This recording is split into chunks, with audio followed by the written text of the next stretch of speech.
Pick Six with Mully and Haugh starts now. How bad of a loss was that for the Cubs, and where will they go from here?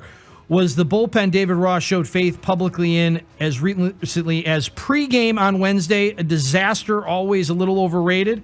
Where do you turn to now? Yeah, I hope Cody Hoyer has got it together when he comes up. That's a good pitcher, and they talked about him having closer potential at some point or other, and here's hoping that he rides to the rescue. I don't know that the bullpens are weird. Bullpen year to year, I'm not sure how much you can rely upon it. And there are guys that look like they're absolutely done and they can land somewhere else and be good. You can have guys revive their careers in different ways. But the bullpen let them down last night. There's no shadow about it. Where do they go from here? I believe it's Philadelphia. But what do I know? It's always sunny there. Here's the reason it was such a bad loss. You had the game won. And it was a game you needed to win. And we talked about, Drew Smyly was good enough and did more than enough. And you got the offense. And the danger here is when you get into this weird kind of domino effect where every game, some element of it is going to go wrong. And that's part of the battle of a regular baseball season. And you got to make sure that things don't take on some kind of momentum. I would argue in a way that maybe you lost the game because you lost so many of the previous ones. And to get to 5 in a row, that's a trend, man. The trend, when you get to 3, stop that. Stop it. But I hope they go into Philly and take care of business and get the ship righted. But I'm not overly confident of that. I think we'll probably have to make a prediction tomorrow about what's going to happen over the weekend, and I think we're all a little bit wary after what we saw. Don't be afraid to use Adbert Alzolay for 2 innings. Let's just start right there. You got another guy who's pitched okay, and I'll even say better than okay, sitting in the minors that doesn't have a clear role, and that's Assad. I think Assad in this bullpen could be a benefit. And if somebody needs some work, if that's Fulmer, if that's Keegan, then make that move. But I want... You're going to send down Keegan Thompson? Maybe. Nah. For a I weekend. wouldn't do that. Why not? Okay, but I'm just saying, but feel free to not have... Because it seems punitive after that. Feel free to have Adbert Alzolay pitch more than 1 inning, and also feel free to bring Assad back up. I think Assad could be a big help to this bullpen right now. Assad could contribute, and I think if for a bullpen that needs... He's wasting throws at the I-Cubs right now. This is a bad loss because they needed to change the story and the subject. This is a bad loss because they have all day to consider, and regret losing in the 9th inning. It's a bad loss because of who's next. The Phillies are struggling too, and they're happy the Cubs are coming to town reeling, because the Phillies are under 500, and people are wondering in Philadelphia what's wrong with them, and they need a spark and they need some life. And look what the Cubs did for the Astros season. So here come the Cubs into Philadelphia, and both teams need to get on a roll here. But I think the Cubs are more desperate. They can't really lose this series and come back to Chicago and feel good about that road trip. And you hope it's not a defining road trip. Because a week ago, we were feeling very good about the Cubs. We wake up this morning after the worst loss of the year, and what do we really know about them? The bullpen could limit them and could negate all the other good things that are happening. All the Christopher Morels and Matt Mervis's and all the good starts by Cody Bellinger, and look at the depth they have and how they're all doing the guys they signed are performing. You got to get the last 3 outs. Those are the toughest 3 to get. There's a lot of question marks within that. All right, David Ross told our guy Ron Coomer on the pregame show he didn't think the Cubs bullpen was having a bad year, and Michael Fulmer has his confidence. I don't think as a whole our bullpen is having a bad year. I think as a whole, the guys have thrown pretty darn good, and we've asked a lot out of them lately, so we're a little short back there and a little bit with the flu bug going around, but I got a lot of confidence in all those guys. I know Fulmer hasn't been the strongest guy, and he's had some bad luck as of late, but he's also a guy we're going to have to continue to count on, Why do you think Ross is taking this approach with the bullpen that's arguably been the Cubs' biggest weakness? I think because he has to. That's who he is. Managers are going to protect their players. I think he wants to put a positive spin on some of the negative things going on. But who believes that? Who believes David Ross when he says the bullpen's having a good year? You can't look at the last week, and especially last night, it was as if the bullpen went out and said, ho, really, Rossi? No, we're not having a good year. They heard him. We're struggling. So I think the longer this goes on, the more you fear it's becoming a storyline about the Cubs, and you start to wonder, is it David Ross pushing the wrong buttons, as Dustin alleges, and I don't know if I agree last night, or is it the construction of a bullpen that doesn't give him a lot of great options? And that's going to be the debate as this moves forward, I think, because the bullpen, I don't know where you go for answers. Assad may be a solution, but I don't think the problem goes away if you call him up.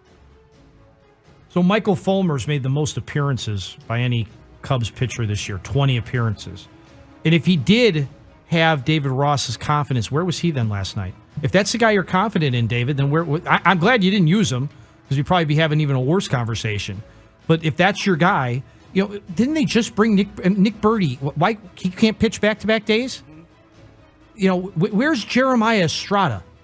I just don't understand. Why bring him up? I just don't understand. I really need some clearer explanation of this. Again, I didn't think he was going to say our bullpen sucks and I don't have any faith in any of them. That would have been big-time news and audio that we've been playing 5 times over already this morning. But come on, David. Not you, David Ross. What did I say? Rossi. You're always picking on me. Yeah, so listen, I think that David Ross has no choice but to say he has confidence in all the guys that are on the team. And I think that sends a message to the player, hey, I'm not giving up on you. When in reality, David Ross is saying exactly what you're saying. David Ross is watching this game even closer than you are, Mr. Dustin. And he sees everything that's going on. I don't know that a manager, this is the team you're left with, these are the guys in your bullpen. If you start saying, Fulmer, well, he needs to pick it up, that's not helping matters at all. So it didn't surprise me to hear him say that. I didn't think like, Rossi's lost the plot. He doesn't know what he's doing now. I just thought, yeah, that's a manager defending his team. Whose voice was that? I don't know. Was that mine? No. Okay. Why would I? Your voice, I would say something like, oh, Rossi has lost the plot. Talk to me about that day. Well, what happened was... You're a very good journalist. You're asking a lot of good questions. Chuck and Eloy there. How about Eloy Jimenez saying he hopes to be back with the White Sox by the end of the week? Any chance that actually happens? Has Eloy's comparative good health, as opposed to his horrible pain he felt, has given him a false belief that he's ready to return? That's my fear. I think that we don't need to rush Eloy back after an appendectomy. And frankly, I don't know where he fits exactly. I don't know if they need to make a move or something before they figure that out. Ozzy's right in retrospect. They really should have done something with sending Burger to Venezuela and have him play winter ball and let him learn second base, because they need all those bats in the lineup, quite frankly. But Eloy is probably going to have a cooler bat than these guys right now. So I think this homestand tells you that Burger and Sheets need to be in the lineup, and I just don't know how you're going to roll them all around. The other thing is Grandal left yesterday with a hamstring. He came out of the box. I mean, he was wincing. I think one of the swings he was wincing. You're worried that he did his knee. I don't know where that guy's at. Maybe he needs the DH if you're looking at him as a switch hitter. I don't know.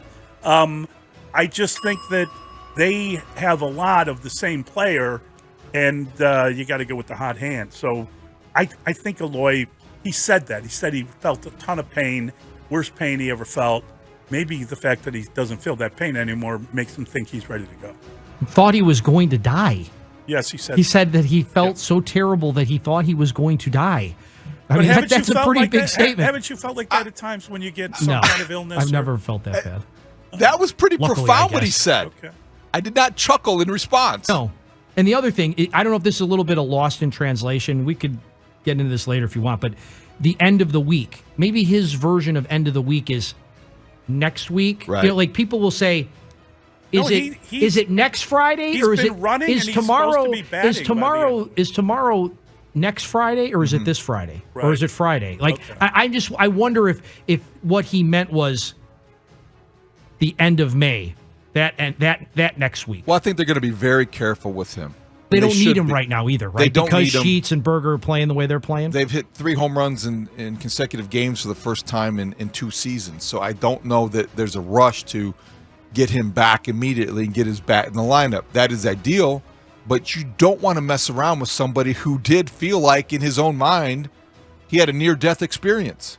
That was a bad experience to feel that way and not understand what was happening to your body. Imagine the fear for anybody to go through that. So it's good to hear him talking about that. It's good to see he is on the mend and on the way back.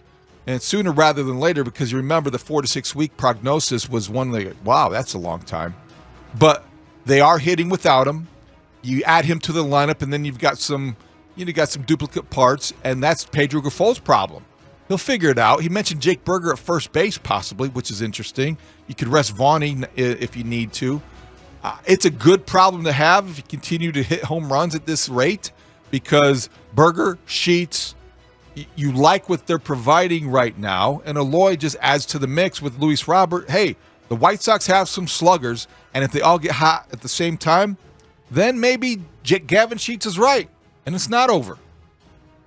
That's a wonderful question. I will take some time with it. There's the voice of Steve Stone. We're going to hear from Stone again in a second on the afternoon show. Steve Stone said he thought Garrett Crochet could be a good setup man. I don't expect him throwing 102 anymore, but I expect him to come back. And if that fastball is where it was when he left, which is around 90, anywhere from 96 to 97, that's plenty good enough for him to be successful. So I don't view him as being a closer when he comes back, but I think he'll be a good left-handed setup man. I think Steve's right. We'll find out in a second. But how about this? Davis Martin's surgery has depleted the starting depth in the entire organization. Is this the best use of Crochet, and what about stretching him out to be a potential starter? I'm really surprised that they haven't discussed this more openly. Maybe they have internally. But I think that when you look at what the White Sox have in the system, they don't really have anybody on the way. Pedro Grifol mentioned a 29-year-old rookie as the next guy to come up as your 6th starter. You're not going to get 5 starters that make every start in 2023. And then Chris Kampka, our guy, came up with the stat of the day yesterday. The White Sox now have gone 162 games, the equivalent of 1 full season, and not used a left-handed starter. So when you have Garrett Crochet coming back, I'm a little surprised that they haven't entertained the idea or opened their minds. Maybe they haven't, they've just not shared it, but why not try to use him as a starting pitcher? Why not stretch him out because of his left arm, and that would give you more certainty, and maybe he doesn't need to be used sporadically as bullpen guys often are, and you would be able to structure his return and his recovery in a way that you can't as a reliever. I don't know if that's in the cards, but I do think a system that doesn't have a left-handed starter on the way or on the roster, why wouldn't you at least consider that? How about considering him as like an opener, right? Like how like a relief kind of thing, a relief starter, if you will. So he opens the game for two and a third innings, and then he sits down, and then you go to the rest of the bullpen just to get that lefty out there right off the bat and possibly change up how a team sets up their batting order because you've got the lefty starter going. I think Garrett Crochet is going to be a nice boost to this White Sox staff altogether, but you definitely got to pick a lane with the guy, especially since he's coming off the injury that he's coming off of. Yeah, I think that goes a long way. I think the injury he's coming off of is the answer to this question. I think that because he he had Tommy John surgery, and because it's been, over 13 months, this is a guy that is going to come in. They've been waiting on him, and he's got a role to play in the bullpen as a left-handed reliever, and he's going to help them in that fashion. If you remember, when we heard from him during his rehab, he talked about coming back as a starting pitcher and talked about getting into a starting role. Now, the problem is that's probably for next year or for toward the trade deadline. And I don't think you can extend him at this point. It's about developing other pitches, and being able to put together he hasn't been a starter in a while, and he's been out for a while. So now you just let him build on his velocity and come back and play the role that he played before. And you feel pretty. This guy was the 11th overall pick the year he came out and made it to the majors and did have a contribution. Remember, he was throwing like 100 miles. It was incredible. But just not in extra innings. Now it's just what was the guy not in extra innings? It was not with a man on second, right? It wasn't that. They kept using him. Tony kept ruling him out in the 10th inning, and they kept blowing up on him. But they need help from the left side, both in the starting rotation. Obviously, they haven't had that forever. Carlos Rodon, and out of the bullpen. So there's a role for him here. That's the $1 million question. That's the voice of Will Perdue. He's here at 8 o'clock. Charles Barkley pushed back hard at those who believe John Morant did nothing illegal and therefore shouldn't be disciplined. John should make a stand saying he didn't break any laws. He didn't do anything wrong. We're in a state where you can carry your gun. Those guys are just freaking idiots. And I only say freaking because y'all won't let me say what I want to say. It pisses me off when I hear guys say that, yo, man, when you're making $100 million a year to play sports, your life changes. There are certain rules and regulations you have to live by, plain and simple. You can't do stupid stuff. That's the trade-off. Do you agree with Chuck? I do. I do believe here's the thing. John Morant apologized after he heard what the commissioner had to say, because the commissioner had looked him in the eye and had told him, if this doesn't happen, then this follows and that follows. And the commissioner said he was shocked because he explained all this to John Morant. And I get it. We've got a lot of audio. We'll play it for you. J.J. Redick, he like somehow emerged from his cocoon and said some interesting things about it's not being illegal and talked about mass shootings and all that stuff. That's the answer to the question. Gun culture.